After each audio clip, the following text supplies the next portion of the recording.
আলহামদুলিল্লাহ, আম্মা বাদ। সম্মানিত সাংবাদিক বন্ধুগণ,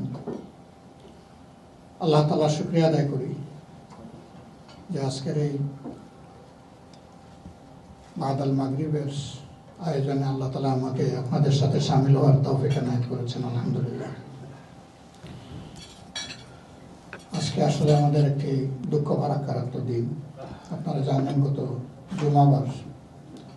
জুমার নামাজ পড়ে গত জুলাই বিপ্লবের অন্যতম একজন প্রধান অ্যাক্টিভিস্ট শরীফ ওসমান হাদি, সে যাচ্ছিল তার একটা গন্তব্যের দিকে। রিকশায় চড়ে, সঙ্গে তার সহোদর ভাই ছিলেন। এই সময় দুইজন আততায়ী এসে মোটরসাইকেল থেকে তাকে গুলি করে এবং সে গুলিবিদ্ধ হয়ে সাথে সাথেই মাটিতে লুটায়ে পড়ে।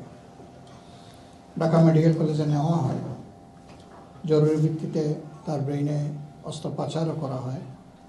গুলিটা বের করা সম্ভব হয়নি। এরপরে বেটার চিকিৎসার জন্য তাকে রাজধানীর এভার কেয়ার হসপিটালে নেওয়া হয়েছিল। সেখান থেকেও তার স্বাস্থ্যের দ্রুত অবনতি হওয়ার কারণে দেশের বাইরে সিঙ্গাপুরে নিয়ে যাওয়া হয়।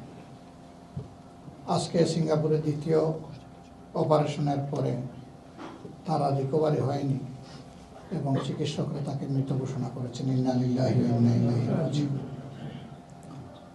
আমাদের জানা মতো একটা নির্মল স্বচ্ছ চরিত্রের সাহসী বুদ্ধিমান ছেলে ছিল। দেশের স্বার্থে সে কখনো কারো সাথে আপোষ করে নাই। তার এই মৃত্যুতে সারা জাতির মতো আমরাও গভীরভাবে শোকাহত। আমরা দোয়া করি আল্লাহ তাআলা তাকে শহীদ হিসাবে কবুল করুন। আমিন। আগামীকাল তার লাশ দেশে ফিরবে। আমার দুর্ভাগ্য যে আমি হয়তো বা সে জানাজায় থাকতে পারবো না। জানাজা পরশু দিন বাদ-জোহর অনুষ্ঠিত হবে মানিক মিয়া এভিনিউতে। তারপরে সংসদ প্লাজার পাশেই, যেখানে আরও কিছু গুরুত্বপূর্ণ ব্যক্তিকে দাফন করা হয়েছে, তাকে ওখানে দাফন করার আপাতত সিদ্ধান্ত আছে। সরকার একদিনের রাষ্ট্রীয় শোক ঘোষণা করেছেন এবং এও অঙ্গীকার দিয়েছেন যে যারা খুনি তাদেরকে অবশ্যই খুঁজে বের করে গ্রেফতার করে আইনের আওতায় আনা হবে এবং এই ব্যাপারে কোনো শৈথিল্য প্রদর্শন করা হবে না। আমরা সরকারের কাছে বাড়তি আরেকটি কথা অবশ্যই বলব এবং খুবই সঙ্গত, এটি হচ্ছে জুলাই বিপ্লবীদের জন্য সরকার যেন পর্যাপ্ত নিরাপত্তা ব্যবস্থা গ্রহণ করে। আর একটা সন্তানকে আমরা এইভাবে হারাতে চাই না। দোয়া করি আল্লাহ তাআলা তার শোক সন্তপ্ত পরিবারকে এই কষ্ট সহ্য করার জন্য তৌফিক এনায়েত করেন। এর পাশাপাশি তার প্রিয়জন, আপনজন, সহকর্মী যারা এই শোকাবদ্ধ হয়েছেন, আল্লাহ তাদের সকলকে সবরে জামিল আতা করুন।